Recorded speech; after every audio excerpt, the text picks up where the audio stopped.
अब करबला हुआ ही क्यों, ऐसा सानहा जिसकी मजम्मत इस करबला को बर्पा करने वालों की मजम्मत इस कदर की जाए कम है, ये सानहा हुआ ही क्यों। आप जानते हैं कि किसी भी वाक़े की तौजीह जब हम करते हैं कि वाक़या कोई भी क्यों होता है,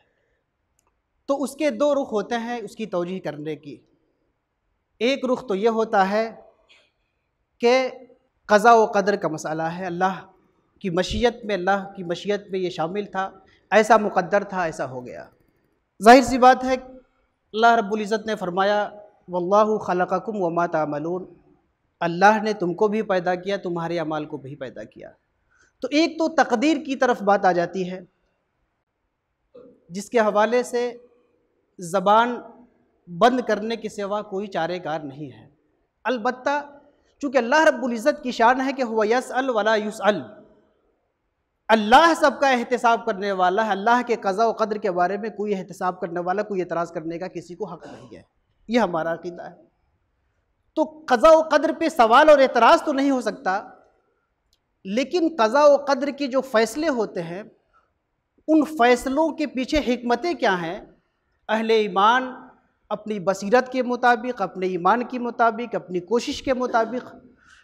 उसकी हिकमतें तलाश करने की कोशिश करते हैं, ऐसी हिकमतें जो ईमान, जो इस्लाम की उमूमी तालीमात के मुवाफ़िक़ हों।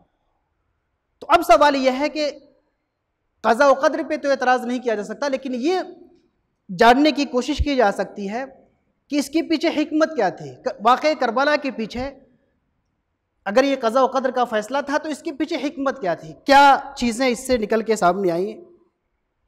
तो आप जानते हैं कि इस्लाम जो है सब्र व शहादत की दावत और तलक़ीन देता रहा,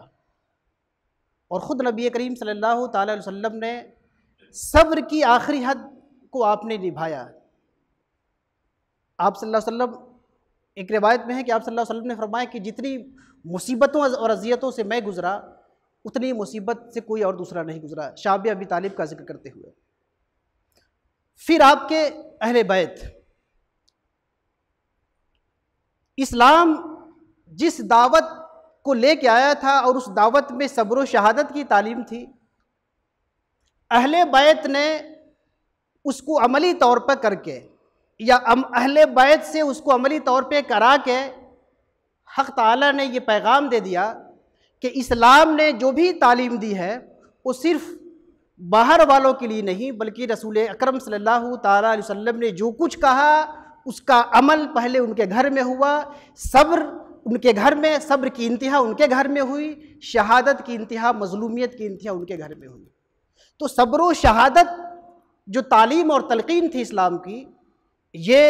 अहले बैत रसूल ने इसको मुकम्मल करके उम्मत को पैगाम दिया कि ऐ उम्मतियों, ऐसा नहीं है कि मुश्किल हालात में सब्र और शहादत का मुतालबा जो आपसे होता है तो आप ये ना समझें कि हमें हुक्म दिया गया है, बल्कि आप ये समझें कि आपको हुक्म बाद में दिया गया है और रसूल और अहले बैत रसूल ने इस पे पहले अमल किया है।